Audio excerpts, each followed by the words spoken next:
I don't know if you've ever thought about patience as a wellness and well-being strategy. Well, I have. I know that it's a fruit of the spirit, but it's something that I've just been thinking about, that if we apply this in our lives, we will see a better well-being and we'll see better mental health for ourselves. Hey friends, hey family, welcome back to Wellness and Freedom Podcast, episode 9, with me, your host, Panashe. I am super excited to be back for another episode for today. I hope that you're good. If you're listening to this and you're just on a beach somewhere, well, hey, how you doing? And if you're also in your car or you're going home or you're just in your house, hey, this is the place to be, okay? We deal with our wellness and our well-being and also driving most of our lessons from scripture. So this is just me sharing with you some of the thoughts that I've been having, and it's been on patience. So last week we talked about resting in God and the power of resting for our wellness and well-being. But I want to talk about patience. I believe that in a world that is glorifying being productive, you just have to be showing up in doing something. And most of the times, there is no more that room for us to just wait for things, for us to just be in a place of surrender and waiting and trusting. I believe that also waiting is one of God's strategies that He uses for most of His children. I mean, every child of God, you have to be waiting for something. It's either you're waiting for something, you're coming out of the wait, or you're going into the wait. That is just the reality of life. And I remember I was talking to my friend sometime and I say that waiting room is one of the most difficult rooms of God that you can ever find yourself to be. But I also believe that in there is where the patience is built. Because if you say it's a fruit of the Spirit, it means that for us to say that we have the Holy Spirit in us, we have to be able to exercise patience within. Most people are waiting for jobs, applying for a lot of jobs and changing a career, waiting for marriage, waiting for children, waiting for application that you made that you think that this thing is the best. Okay. Waiting for the business to just start thriving and working out in the way that you want it to be. Waiting to be the best creative. Waiting just one day, I'm going to blow up and things are going to happen for me. Waiting to even become a minister of the gospel of God. It's quite easy for us to be in that season of waiting, trusting and believing that, okay, the Lord is going to do this thing or the Lord is going to show up in this way. And that season requires us to build the ability to be patient. I also believe that what patience does is helps you to deal with issues like anxiety and depression, because I believe that in a season where you're waiting, it's quite easy for you to be depressed. It's quite easy for you to face anxiety. I remember I was sharing, I think in my last episode, about my own journey of being diagnosed with anxiety and being in that place where you're trusting the Lord for something, you're trusting the Lord for opportunities in your career, and you're hoping that something will come out. You apply, nothing comes out. You keep applying, nothing comes out. It's quite easy to be in that place and begin to lose hope and trust in the Lord, and also even begin to look at your life and wonder, is this life ever going to amount to anything? I was listening to a video that was talking about the issues in the area of comparison. And one of the things the person highlighted when they were talking about comparison is that most of the times it's not that you're jealous or you're envious of the lives of other people, but it's just the idea that you're wondering, God, when is it going to happen for me? Like you begin to be in that place of limbo, of being stuck, of wondering, is this thing ever going to happen? Is this job ever going to come? Is this opportunity ever going to arise for me? Am I ever going to get married? It's easy for you to be in the place where you're wondering, when is it ever going to be my turn? Right? It's not really from the place of I'm jealous of them or I'm envious of their lives, but you're just wondering about your own season and your own timing in the Lord. When is it ever going to amount? And I believe that most of the times, the best thing for us to do is to now build this fruit of the Spirit called patience. Patience is the ability to remain emotionally steady when everything around you is demanding that you go into crisis. Patience is also the ability to self-regulate, the ability to be able to know your emotions, to name that emotion, and to also address that emotion, and the ability to sit with an emotion that feels uncomfortable. I also believe that a lot of people fall into depression and anxiety because they do not know how to sit with their emotions. They also do not know how to name their emotions and the things that they are going through. And so because of that, they fall into depression because they don't want to go into the process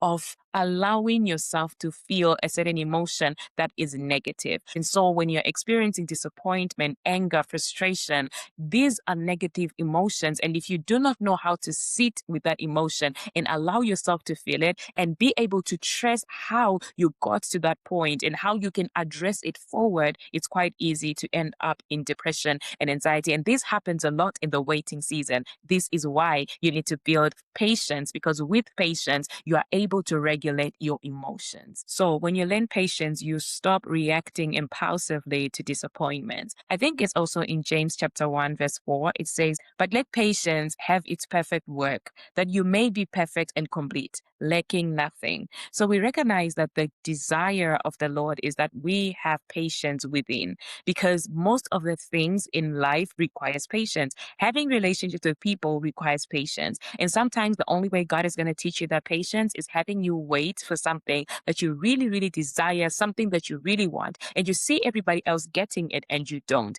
And that builds the stamina of patience. And I also believe it builds the ability to be strong. I think it's in Daniel chapter 11, verse 32, that speaks about those that know their God shall be strong and they shall do great exploits. And most of the times we want to focus on doing great things. We want to focus on being the great influencer, the great preacher, the great teacher, the great chef, the great anything. And we do not want to focus on being strong. But we recognize that those that are able to become great and do great things, they have to be strong. And one of the ways strength is built in you is by patience, through waiting, through trusting the process, and through believing that something good will come out of this, even if you do not see it in the moment. That is what patience does within an individual. So when patience is being built in you, there is now the ability for you to not quickly neglect the vision, the calling, or the dream just because it's not playing out in the timing and the desire or the way that you want it to happen.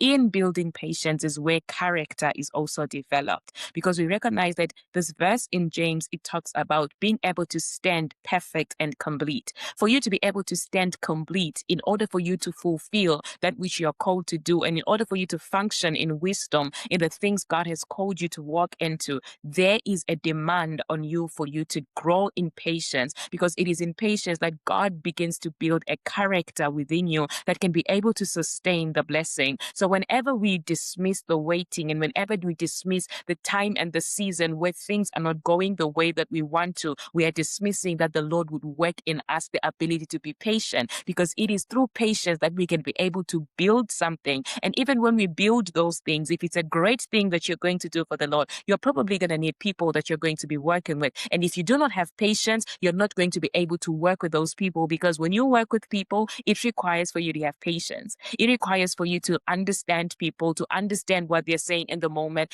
to be able to just have proper, genuine relationships with people. It requires that patience. And so character is developed in the season where patience is being built within you. One of the things that I recognize when it comes to patience being a wellness strategy is understanding that whenever you build the ability to be patient, you also begin to know how to address certain emotional issues in your personal. Many emotional wounds are because a lot of people do not process.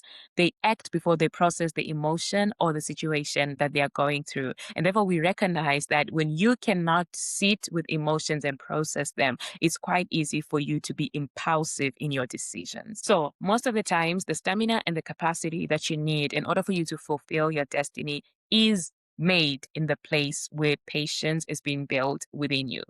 So I know that most of the seasons are unfavorable. They feel unfair. They feel like, oh my God, why is it that I'm the only one going through this? I remember somebody posted a video on TikTok and they were talking about what fruit of the Spirit is the Lord working within you. And the only thing I could think about was patience, because I was thinking about a lot of things the Lord has spoken over my life, the things He has said to me. And looking at my life, it does not look like those things. And then I was just in a place where I'm like, God, when is this thing going to happen? Is it even going to happen? Did I hear you correctly? Is it your voice I heard, or is just my emotions? And in that place is where patience is required in order for you to say, okay, God, what are you working within me? What is the character that you want to develop within me that you know it's necessary for where I'm going? Sometimes it's the capacity you need spiritually. Sometimes it's the capacity you need mentally. Sometimes it's also the courses that you need to work on. It might be that you need to join a particular course. It might be that you need to go for a certain degree. It might be that you need to apply for a certain opportunity in order for you to grow in the capacity required for the thing that is bigger. So it means that you have to embrace the process of the training. You have to embrace the process of doing the thing that does not look like the thing God spoke, but you have to do it in order for you to have the capacity required to maintain the thing that you need to do. Because I was thinking about somebody, maybe you've been called to be a great businesswoman, maybe you're called to build so many businesses. Most of the times, God is going to lead you into a place of serving people. He's going to lead you into a place of studying about business. He's probably going to lead you into studying about finances, right? And so there's a process of studying books and maybe doing a course and maybe applying for a certain opportunity. All of those things are building you towards the thing that you are wanting to do eventually. Therefore, that requires patience in order for you to carry out the process, in order to fulfill the very thing He has placed on your heart to do. That's why patience is very important, because if you do not have patience, you will quickly give up. You will quickly quit on the things that you're supposed to do because they are not playing out in the timing and the way that you want them to. So the patience is required so that you do not quit on the dream, on the vision, and you do not quit on that desire that you have. Promotion comes after development, and a breakthrough without preparation is a fire waiting to explode erroneously. So it's very important that you build this desire to be patient. You must learn to be patient in life. You must learn to yield to the process of building patience within yourself. Patience, again, develops resilience, the ability to sit with a discomfort and not having to escape it.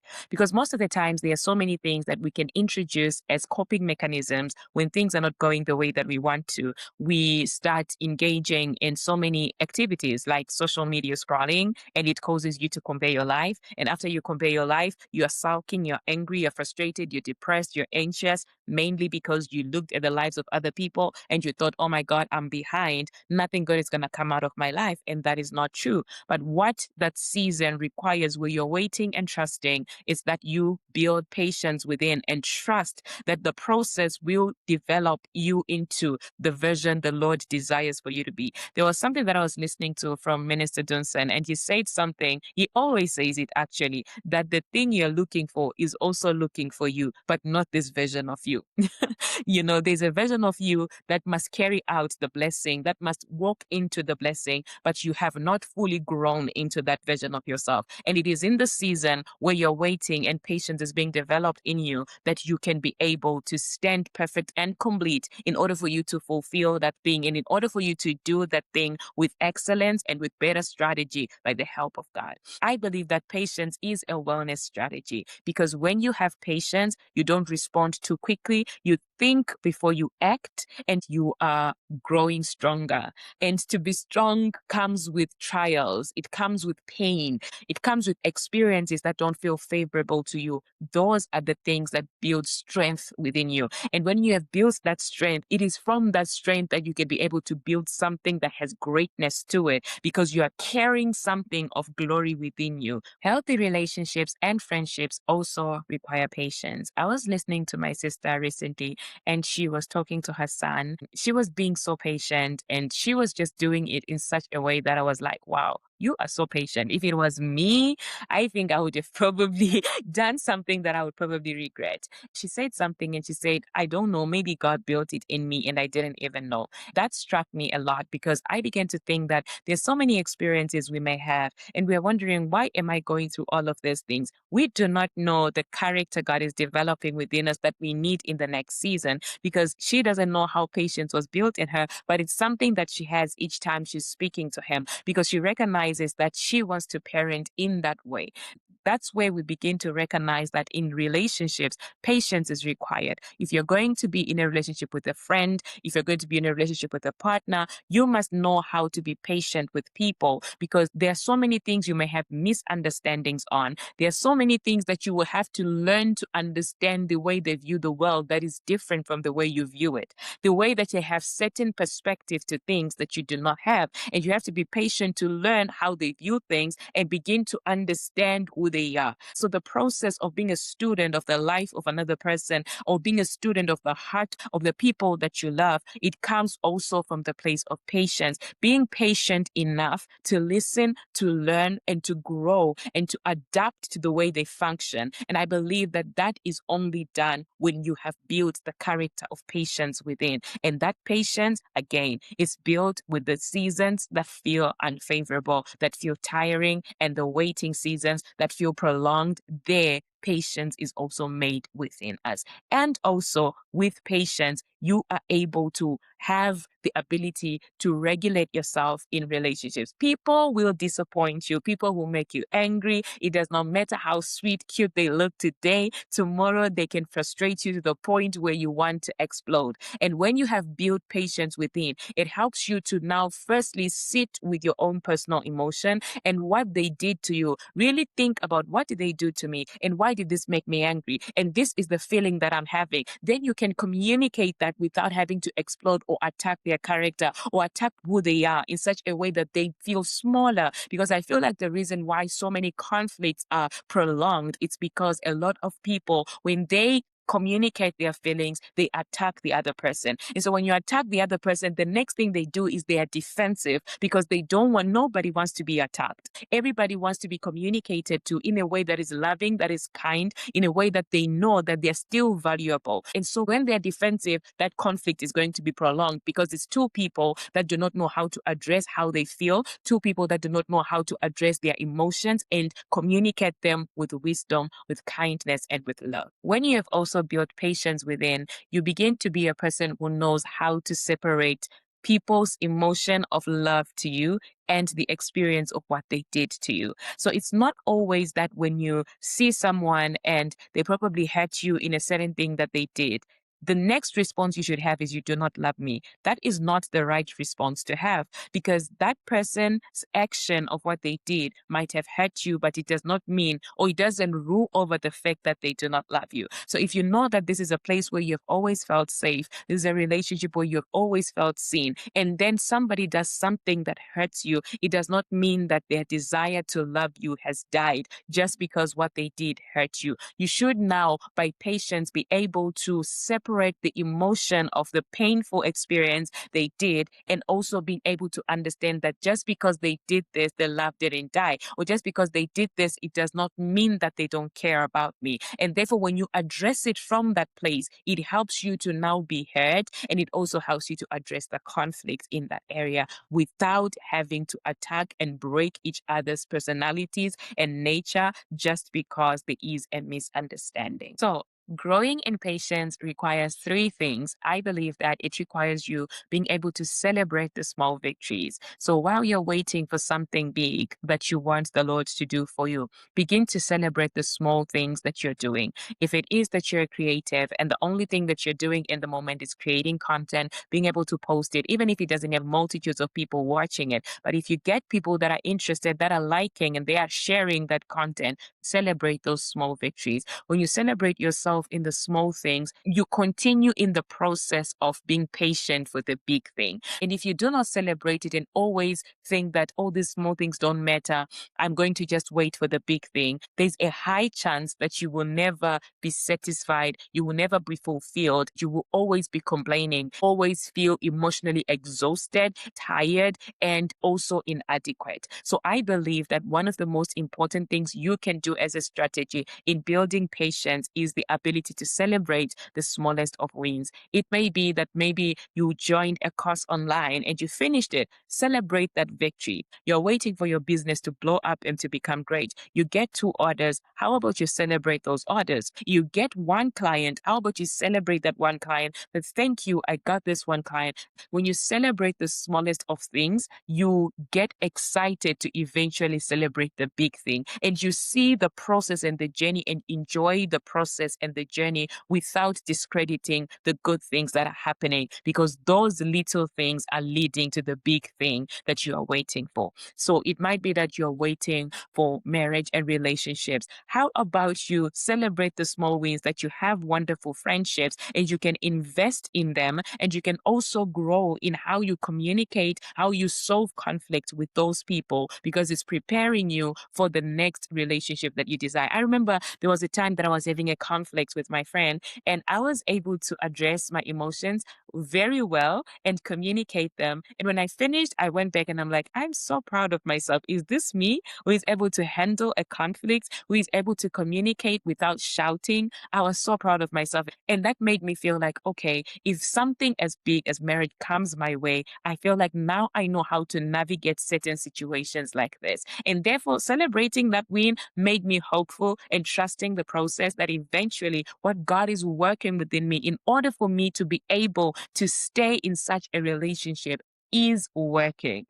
Okay, so my waiting is now from the place of patience and trusting that the Lord is working his best work within me. Therefore, I can be able to stand perfect and complete. So celebrate the smallest of wins, because those ones are leading you to the big thing. Kill comparison and competition, because I feel like when you scroll a lot on social media, it's quite easy for you to start comparing your life. You'd stop being thankful or celebrating the small wins again, because you keep seeing the big wins of others and you begin to discredit the smallest that are happening in your life. There was someone who shared something that the person who has their house in the village and they don't have a phone, they are probably the most grateful, happy person. They come out of that house, they are so thankful. Lord, thank you for this house I live in. Thank you for all the things that you do for me. Then eventually they get exposed to the mansions in the town, in the cities. And somehow that small house that they were grateful for before is no longer enough, because they have compared it to something bigger that they have seen. So each time we compare our lives to something else that we see in others, it's quite easy for us to be discontent. And when we have discontent in our hearts, that is where our well being is affected, because we begin to struggle with chronic stress. We struggle with anxiety. We struggle with depression. We struggle with all of these things, lack of sleep, loss of appetite, because you compared your life with others, or you just feel agitated from within and you do not understand where it's coming from. It's coming from that place where the seed of comparison was sown in you when you were watching other people's lives. So I really believe in healthy scrolling, having time that you set time to say, I'm just going to scroll and then I'll get off the social media. Because if especially you understand that this is where your real problem is, you need to learn to cut down on the content that you take in, because the things that you take in have a way that they will show up in your emotions. You could have just gone online, you were so happy, you had finished prayer, but by the time you get off, you're frustrated, you're angry, you're cursing God, you're saying all of these things and you're angry, mainly because the things that you were consuming, they were riling up certain emotions within you. So if you know that your struggle, especially with social media, cut down on taking it in, because you cut down also on the comparison. You cut down on trying to compete with everyone. I feel like one of the best strategies in learning not to compete with others is also building the strength in learning your identity. So as the Lord build patience within you, allow him to also teach you about your identity in him, your identity in the things that he has called you to become and to be, in such a way that you do not continuously try to compete in doing things the other people are doing or the people that you are seeing are doing. Just because somebody is doing this great thing, it does not mean that you should also go and do it. Because if you know your identity, you stay rooted and planted in what he has for you to do and not what everybody else is doing. So I believe that in that season where patience is being built, identity is also being made to be at the core of our being, because it is from there that we can be able to function in the fullness of what we have been made to be, and not try to look and do things the way everybody else is doing. So kill comparison, kill the competition and celebrate the small wins. Then, lastly, be a person of gratitude. It's the same thing as celebrating small wins. It's the ability to be grateful for every single thing that you have every day.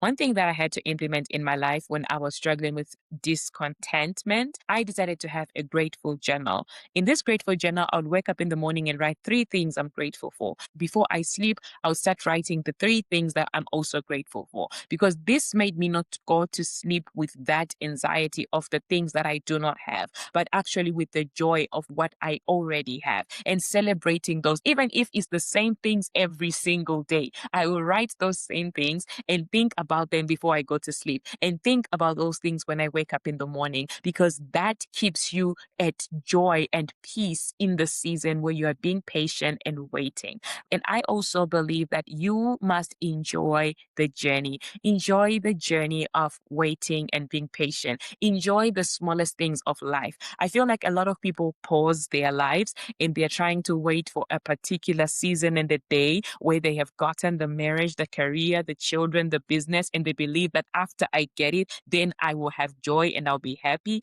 And I beg to differ that if you think that that thing is what's going to make you happy, you might actually be very disappointed when you realize that that thing is not the thing that gives you joy. What gives you joy is being able to enjoy the moment of now and allowing yourself to be rooted in the joy of Jesus Christ. And it is from there that you can draw strength from what is coming tomorrow for you to be able to enjoy the good thing that He has for you in the future. Enjoy the now of where you are, because where you are is also very important for how He wants you to prosper in the future. So this is just one thing that I just wanted to share with you on patience, something that I've been learning for myself, something that I believe everybody else, when they learn, they also become better people and they also function better in their lives. So I hope that this was an insightful episode for you.